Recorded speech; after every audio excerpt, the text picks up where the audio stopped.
به به، چه فضای خوب و دلنشینی، آبنماها و نورهای پشت سر.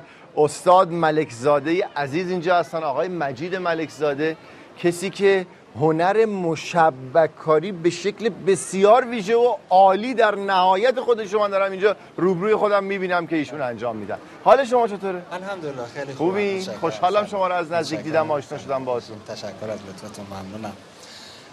اجازه میدید سلام علیکم؟ بله بفرمایید. با عرض سلام، عرض ادب و خیر مقدم خدمت همه همشهریای عزیزم، همچنین هم میهنان عزیز که از شبکه‌های مختلف دارن تماشا میکنن تصویر ما را.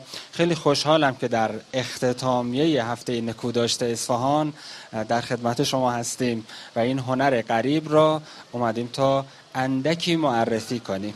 مطمئناً خوب هم مردم خواهند دید. من یه نکته بگم، دوستان ما اینجا خیلی زحمت کشیدن تصاویر هوایی، به قول ما تلویزیون‌ها هلیشات‌های زیبایی رو، مثل همین تصویر که دارید می‌بینید، اینا زحمت کشیده شده، چقدر زیباست. گفتم یه تشکر ویژه بکنم از بچه‌های تصویر که دارن این تصاویر رو تقدیم شما میکنن. این رو با هم دیگه دیدیم و حالا بیایم به صورت جزء بر روی این میز کار خوب در مورد مشبک فلز. درسته؟ بله. اینا مشبک رو فلز شما انجام بله. میدین. مثلا این کاری که الان دست من هست، اگه دوستان بتونن نشون بدن، با خیلی زوم شه البته روش، خیلی کار سختیه.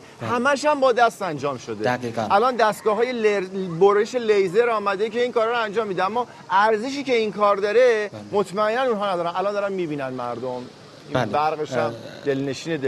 بله.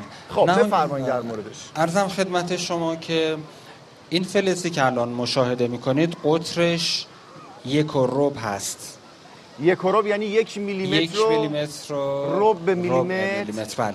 این کار خاصیه و دنبال کردن رد برش اره‌مویی که الان یه تیغش دستم هست که واقعا مثل مو هست و به چشم دیده نمیشه، با ذره‌بین به قطع فلز مقدور هست، با ذره‌بین های فوق‌العاده دقیق. و یکی از امتیازهای کار ما اینه که کارشناسان میتونن دقیقاً مشخص کنن که این اثر هنری هست یا با ماشین انجام شده. عمده کاری که ما انجام شده و تا آثار را ملاحظه میکنید روی فلزی با قطر 0.5 میلیمتر، خیلی ظریف‌تر و حساس‌تر از اون چیزی که شما در تصویر ملاحظه کردین. خب چجوریه این هنر؟ قدمتش چیه؟ شما از پدر به ارث بردین؟ بله. الان چقدر روش کار میکنید؟ عرضم خدمت شما که مرحوم پدرم سال 1330 توسط مرحوم عیسی‌خان بهادری مؤسس هنرستان هنرهای زیبا به اصفهان دعوت شد و این هنر را پایه‌گذاری کرد. یعنی بیش از 65 سال پیش توسط پدرم این هنر پایه‌گذاری شد و بنده هم یک شاگرد ناچیزی از پدر هستم.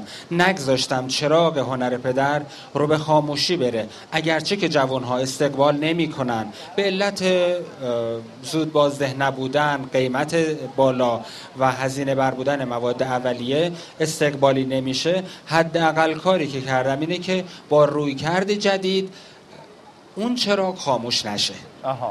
پس شما سکاندار این چراغ هستید. به افتخار استاد ملکزاده دست بزنید، واقعا خسته نباشید. مثلا این بهش میگن تونگ؟ نه خیر، به این میگن جام. بله. من بلد نبودم. بله. این جام این تمام این مشبک‌ها جداگونه برش خورده بعد روش نصب شده. درسته؟ ببینید یه کار سطح داریم، خب خیلی سخته. تو کار 40 ستون که ملاحظه میکنید درسته که 2 بعدیه، ولی هر کسی این کار رو ملاحظه میکنه دقیقاً 3 بعدی حسش میکنه. و یه کار حجم داریم که از سطح فوق‌العاده حساس تر و دقیق تره و این کار حجم. دست شما درد نکنه آقای مهندس. زمان ما کوتاهه، همین که ما آشنا شدیم دیدیم فضای کارتون رو و مردم جوان‌ها آشنا شدن. ان جوان‌های عاشق این کارم پیدا بشن که راهو ادامه بدن. خیلی پیام ممکنه پیامتون. حضرت علی علیه السلام میفرمایند که وای به حال کسی که 2 روزش یکی باشه، 2 روزش یکسان باشه. آلبر کامو میگه که هر نسل جوانی که شورشی نباشه توهینیه به خودش و نسلش. جوانهای عزیز، با هنرهای خودتون شورشی نه که شیشه بردارید بشکنید، نه. شورش کنید به گذشته های فسیل شده، شورش کنید. بله، زنده باشید. و این پیام من به شما دست شما درد نکنه استاد، خیلی عالی بود. از استاد خداحافظی میکنیم. شما تصاویری ببینید، خدمت شما هستم. شبتون بخیر.